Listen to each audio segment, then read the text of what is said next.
വധു ഡോക്ടറാണെന്ന് വിശ്വസിച്ച് നവവരൻ ഫേസ്ബുക്കിൽ ഫോട്ടോ ഇട്ടു. ഒടുവിൽ 32കാരി വിവാഹ തട്ടിപ്പിന് പിടിയിലായി. നമസ്കാരം, കൊട്ടാരക്കര മീഡിയയിലേക്ക് സ്വാഗതം. തമിഴ്നാട്ടിലാണ് ഈ വിവാഹ തട്ടിപ്പ് സംഭവം. വിവാഹത്തിന് പിന്നാലെ നവവരൻ ഫേസ്ബുക്കിൽ പങ്കുവച്ച ചിത്രങ്ങളാണ് 32കാരിയായ വിവാഹ തട്ടിപ്പുകാരിയെ കുടുക്കാൻ കാരണമായത്.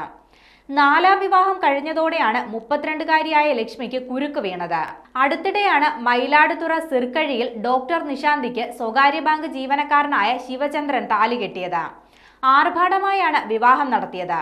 പിന്നാലെ ഒരു ഡോക്ടറെ വിവാഹം കഴിക്കുകയെന്ന സ്വപ്നം യാഥാർത്ഥ്യമായെന്ന ക്യാപ്ഷനോടെ യുവാവ് ഫേസ്ബുക്കിൽ ഇരുവരുടെയും ചിത്രങ്ങൾ പോസ്റ്റ് ചെയ്യുകയും ചെയ്തു. ഈ ചിത്രങ്ങളാണ് വലിയ ട്വിസ്റ്റിന് വഴി തുറന്നത്.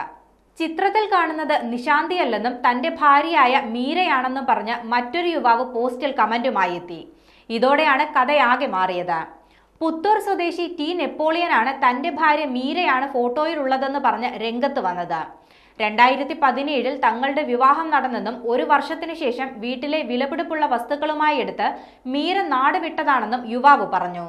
തർക്കം മുറുകിയതിനിടെ യുവതിയുടെ ഭർത്താവാണെന്ന് പറഞ്ഞ് മൂന്നാമതൊരാൾ കൂടിയെത്തി. കടലൂർ ചിദംബരം സ്വദേശിയായ എൻ രാജയായിരുന്നു അത്. ഇതോടെ ശിവചന്ദ്രൻ യുവതിയുമായി പോലീസ് സ്റ്റേഷനിലെത്തി. അപ്പോഴാണ് തട്ടിപ്പ് പുറത്തു വരുന്നത്. യുവതിയുടെ യഥാർത്ഥ പേര് ലക്ഷ്മി എന്നാണെന്ന് ചോദ്യം ചെയ്യലിൽ മനസ്സിലായി. 2010 പഴയൂർ സ്വദേശിയായ സിലംബരശനുമായിരുന്നു ലക്ഷ്മിയുടെ ആദ്യ വിവാഹം. ഇവർക്ക് 2 മക്കളുമുണ്ട്. വിവാഹം കഴിഞ്ഞ് കുറച്ചു വർഷങ്ങൾ കഴിഞ്ഞ് സിലംബരശൻ മരിച്ചു.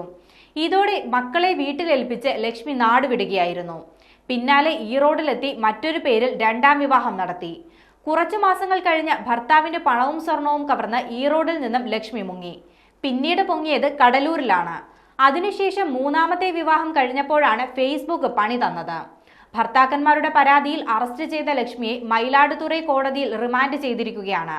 കല്യാണം കഴിഞ്ഞ ശേഷം ഭർത്തൃവീട്ടിലെ വിലപിടിപ്പുള്ള സാധനങ്ങളും പണവും മോഷ്ടിച്ച് മുങ്ങുകയാണ് ഇവരുടെ രീതിയെന്ന് പോലീസ് പറഞ്ഞു.